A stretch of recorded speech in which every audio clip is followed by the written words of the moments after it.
कहती है कि अगर हम सारी झुग्गी बस्तियों में शौचालय भी बनाएंगे तो दिल्ली में मेट्रो का विस्तार भी करेंगे, हम हमारी संस्कृति को मजबूत करेंगे। कल मुझे बहुत अच्छा लगा, कुछ हमारे सदस्यों ने अपने अपने क्षेत्रों का नाम बदलने की बात करी। बहुत अच्छी बात है। ये नाम बदलना कोई विकास नहीं रोकता है, ये नाम बदलना हमारी संस्कृति को वापस लेकर आता है। हमारी संस्कृति जो देश में अतिक्रमण करने वाले मुगलों ने अपने पैरों से रौंद दी थी, उसको भी वापस लेकर आता है। नाम बिल्कुल बदलेंगे, मगर नाम के साथ में काम भी करेंगे। हम अपनी संस्कृति को भी मजबूत करेंगे तो अर्थव्यवस्था को भी मजबूत करेंगे। हम दिल्ली का हित भी देखेंगे और देश का हित भी देखेंगे। अध्यक्ष जी, ये लोग कहते थे कि पढ़ाकू सरकार देंगे, पढ़ाकू तो नहीं दी, लड़ाकू सरकार दे दी। पूरा दिन लड़ते रहते थे। मेरे को लगता है कि सुबह चाय की प्याली बाद में पीते होंगे, पहले सुबह उठ के ये सोचते होंगे आज किसके ऊपर में भ्रष्टाचार का आरोप लगाना है, कैसे भ्रष्टाचार करना है, किससे लड़ाई करनी है, कौन से विज्ञापन देने हैं, क्या झूठ बोलने हैं, किससे झगड़ा करना है, कैसे पीएम साहब को गाली देनी है, कैसे एलजी साहब को गाली देनी है, वो ये सोचते होंगे। ये बहुत ही बड़ी विडंबना रही दिल्ली की कि हमको दिल्ली में एक ऐसी सरकार मिली। मैं पीडब्ल्यूडी मंत्री हूं तो मैं उसी भाषा में यहां पर कहना चाहता हूं। और मैं देख रहा था जो यहां पे 280 में 2 दिन से सारे सदस्य बोल रहे थे वो ज्यादातर मेरे मंत्रालय के बारे में ही कह रहे थे। तो मैं पीडब्ल्यूडी मंत्रालय मंत्री होने के नाते उसी भाषा में कहना चाहता हूं कि दिल्ली के विकास का हाईवे, ये जो आपदा की सरकार ने दिल्ली के विकास के हाईवे में इतने सारे यूटर्न लगा दिए थे और इतने सारे खड्डे इसमें बना दिए थे कि सारी विकास की गति को ब्रेक लगा दी। लेकिन हम सुपर 48, हम सारे सुपर 48 मोदी जी के नेतृत्व में और हमारी मुख्यमंत्री जी के नेतृत्व में विकास का ऐसा एक्सप्रेसवे बनाएंगे जहां पर कोई यूटर्न नहीं होगा, जहां पर कोई खड्डा नहीं होगा, जहां पर कोई यूटर्न नहीं होगा, कोई खड्डा नहीं होगा। केवल विकसित भारत का सपना होगा, विकसित दिल्ली का सपना होगा और विकास हमारा फुल एक्सेलरेशन पे होगा। अध्यक्ष जी, एक तरफ जहां पर हमारी केंद्र सरकार ने दिल्ली में द्वारका में मैं जहां से सांसद था 26,000 करोड़ रुपए का इंटरनेशनल कन्वेंशन सेंटर बनाया, नेशनल वॉर म्यूजियम बनाया, दिल्ली की लाखों महिलाओं के लिए उज्ज्वला योजना लेकर आए। दिल्ली में आप तो अध्यक्ष जी अच्छी तरीके से जानते होंगे दिल्ली की राजनीति। पिछली कई सरकारें दिल्ली के अनऑथराइज्ड कॉलोनी पे लड़ती रही है।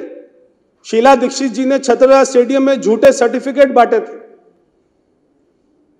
मगर जिस दिन प्रधानमंत्री जी ने इस समस्या को समझा, ऐसे सॉल्व कर दिया जैसे कोई समस्या ही नहीं थी। दिल्ली की सारी अनऑथराइज्ड कॉलोनी को एक ही झटके में पीएम उदय योजना में पास कर दिया, सबके मालिकाना हक मिल गए। ये छोटी बात नहीं थी। कल मैंने सुना था मोहन सिंह बिष्ट जी को, वो कह रहे थे कि हमारे उस समय के मुख्यमंत्री डॉक्टर साहिब सिंह वर्मा जी हाई कोर्ट में गए थे जनता का वकील बनकर और वहां पर उन्होंने दिल्ली की अनऑथराइज्ड कॉलोनी को तोड़फोड़ से बचाया था। वहां पे दिल्ली की जनता के लिए लड़ाई लड़ी थी, मगर जब हमारे प्रधानमंत्री जी ने उनको मालिकाना हक दे दिया, रजिस्ट्री करवा दी, तो जीवन भर के लिए उनके ऊपर से तलवार हट गई। आज वो अपनी चैन की जो है सांस ले सकते हैं। एक तरफ जहां प्रधानमंत्री दिल्ली जी इतनी सौगातें दे रहे हैं दिल्ली को, और वहीं दूसरी तरफ केजरीवाल जी क्या करते थे? शराब घोटाला करते थे, क्लासरूम घोटाला करते थे, मोहल्ला क्लिनिक घोटाला करते थे, और तो और यमुना सफाई घोटाला करते थे, विज्ञापन घोटाला करते थे। मगर ये सारे घोटालों की जांच कराई जाएगी और मुझे लगता है कि केजरीवाल जी इस जन्म में तिहाड़ जेल से तो बाहर नहीं आ पाएंगे। अध्यक्ष जी, साथ ही अभी सुबह भी एक हमारे सदस्य ने यह मामला उठाया था।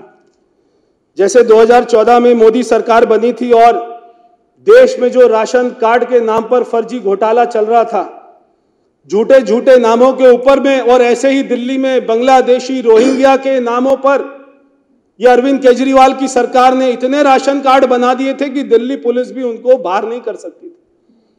मैं ये भी यहां पर कहना चाहता हूं कि हमारी सरकार दिल्ली में एक तरफ तो राशन कार्ड नए रूप में बनाएगी, मगर पुराने राशन कार्ड की भी जांच होगी। अगर किसी बांग्लादेशी रोहिंग्या का राशन कार्ड होगा तो उसके ऊपर भी कार्रवाई होगी। अध्यक्ष जी, एक तरफ अरविंद केजरीवाल की सरकार का फोकस था कि उनके शीश महल में अच्छी जकूजी लगे, जिसमें 36 उसमें नलके हो। मगर हमारी सरकार का, भारतीय जनता पार्टी की सरकार का मुख्यमंत्री जी के नेतृत्व में फोकस रहेगा कि हर घर में साफ पानी आए नल से।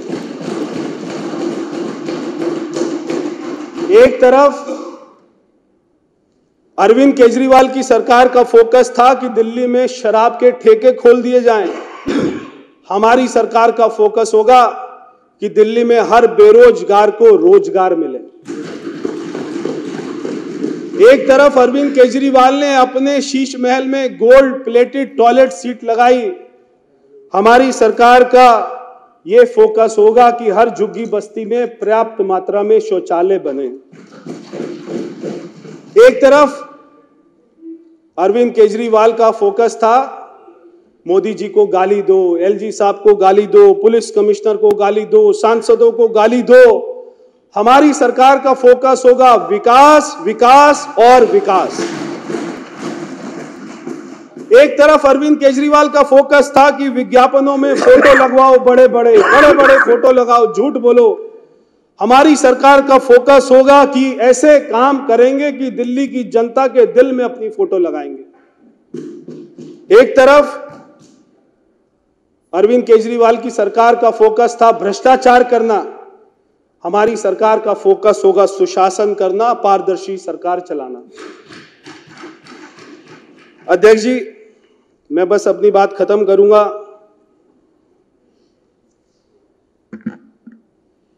मेरे साथ वाली कुर्सी पर एक इंसान इस सदन में खड़ा होकर वो अपने आप को खुदा मानने का ऐसा दावा करता था और यहां पर कश्मीरी हिंदुओं को गाली देने का काम करता था, और उसके पीछे की कुर्सियों में लोग हंसा करते थे कश्मीरी हिंदुओं की हत्या के ऊपर। और वो कहता था कि कौन है एलजी, क्या है एलजी, कहां से आया एलजी। आज वो हमको संविधान की बातें बता रहे हैं। मैं इसके ऊपर में दो पंक्तियां कहना चाहता हूं। ये दिल्ली इतिहास की वो बिसात है, हिल गया जहां मुगलों का तख्त और मिट गई अंग्रेजों की हुकूमत, वहां उनके कौड़ियों के गुमान की क्या औकात है।